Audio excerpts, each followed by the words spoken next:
So we're going to work through an AP-style question here regarding satellite motion, and it's going to include a little bit of universal gravitation as well. So the first thing we want to do here is we want to draw the forces acting on a rocket. We have this rocket here that launches from the top of a mountain and is orbiting around the Earth at a height of h above the surface. So the first thing we're going to do is we're going to draw the force acting on it when it's in this point down here, and that force is just going to be the force of gravity, and it's going to be going inwards towards the center of the Earth. So there's the only force that we have acting on it. When things are in orbit, the only force acting on them is the force of gravity keeping them in orbit. For part B here, we're going to go ahead and derive an expression for the velocity of the rocket that would allow it to orbit the Earth at this height of h above the surface. We want to answer in terms of m, the mass of the Earth, r, the radius of the Earth, and h, the height of this mountain.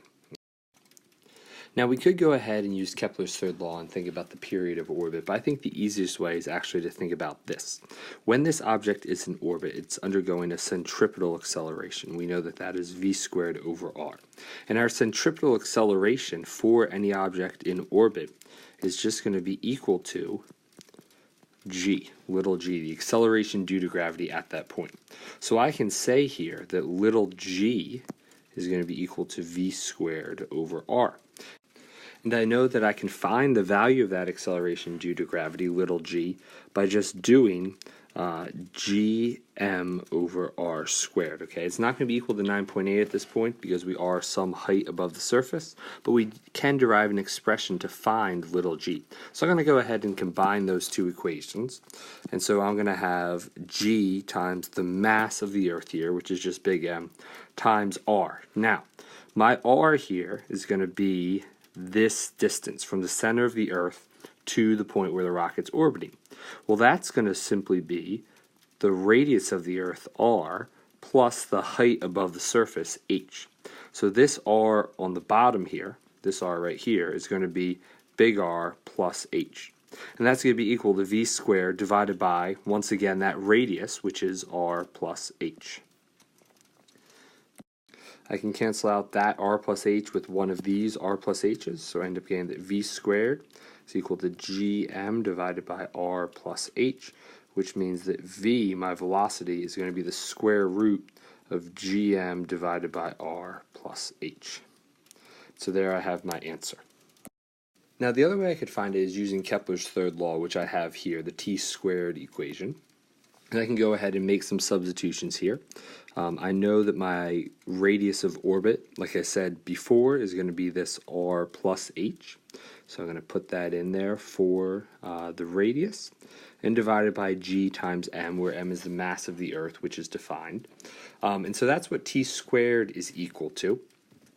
And then I know that my velocity is going to be 2 pi r over t. Okay, so I could try and take the square root of both sides of this equation to solve for t, but I'm actually going to do something to make my life a little bit easier, okay, mathematically. I'm going to cross multiply here, okay, and I'm going to say v times t equals 2 pi r, so that means that my period is 2 pi r over v. And what I'm actually going to do here is I'm going to square both sides of this equation. And so that's going to leave me with t squared equals 4 pi squared r squared over v squared. And I can substitute in for r here once again. So this could be t squared equals 4 pi squared r plus h, that entire quantity squared, all over v squared. And what that little trick does that's really nice is now I solve for t squared in both equations. And rather than dealing with that square root that I would have had, I can simply take that equation and set them equal to each other. So when I set those two equal to each other, a lot of things actually cancel out. The 4 pi squareds cancel out on both sides. This r plus h squared cancels out all but one of those r plus h's cubed. And what I'm left with here is r plus h over gm equals 1 over v squared. And I'm just going to flip both sides of this fraction, so I can say gm over r plus h equals v squared, and then we end up with the exact same answer that we got before, that v is equal to the square root of gm divided by r plus h. So that is the other way of doing it. I think it's a little bit easier to do the way that we did it, where we just said that the acceleration was equal to g, to little g, and then solve from there, but either way is perfectly valid. Moving on to part C of this problem, we're trying to go ahead and determine an expression for the acceleration of the rocket while it's in orbit. Well, we had said before that its acceleration is just equal to little g, okay? That's true of any object that's undergoing orbit. Its acceleration is just going to be equal to the acceleration due to gravity at that point, because gravity is the only force acting on it. So that means that we can say the acceleration is equal to gm over r squared, and that just comes from our equation here that we have for little g, that little g is equal to gm over r squared. And then we can go ahead and substitute in big M is the same, that's the mass of the Earth. The radius, though, is going to be r plus h, that entire quantity squared. So there's the acceleration of the rocket as they're in orbit.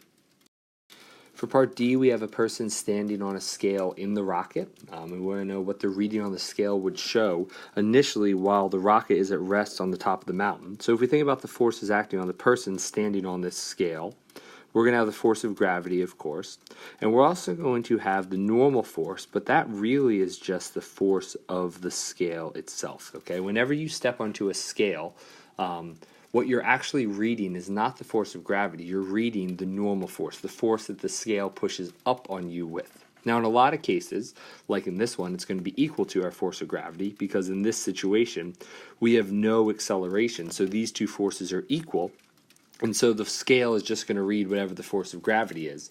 But the force that's actually measured by the scale is not the force of gravity. It is the normal force that the scale exerts up on the person.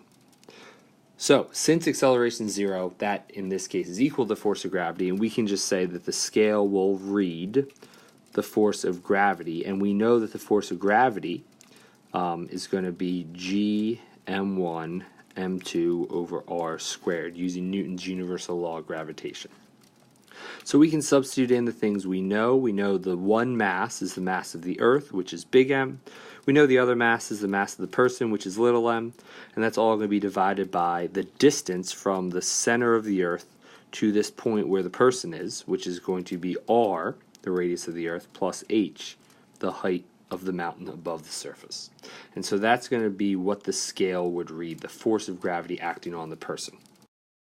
Now, the second part says, what is that scale going to read when the person, along with the rocket and everything else, is in orbit? So what we have to consider when the person is in orbit is that they're accelerating down towards the center of the Earth.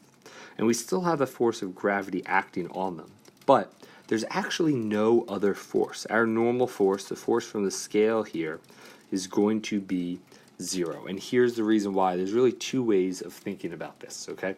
The first is that they're accelerating at g, okay? The person is in free fall, and when someone's in free fall, it means that the only force acting on them is the force of gravity. So the thing that keeps them moving around in a circle, the force of gravity, is the only force acting on any object when it's in orbit. All right? That means that the person is weightless. The person feels like they're falling constantly while they're on the scale. The other way we can think about this, that might make sense to some other people, is the rocket and the person are both falling, accelerating inwards at the same rate. Okay? And so the rocket and the scale and any part of the rocket is not pushing up on the person, pushing them out of the circle at all. We just have the force of gravity acting on the person, keeping them moving in a circle, accelerating inwards at g, the acceleration due to gravity, which is the same rate that the rocket's accelerating inwards. So for part 2, our answer is just going to be 0. The scale would read no force. For part 3 here, we want to explain our reasoning. Okay, so the first thing I would say in this situation is that when in orbit, the person is accelerating towards the center of the Earth at g, the acceleration due to gravity. The next point I would make is that the rocket is also accelerating at a rate of g. And that means, and this is true of any object in orbit, that the only force acting on the person and acting on the rocket is the force of gravity. Since that's the case, that means there is no normal force and the scale would read 0. And that really brings together that final answer.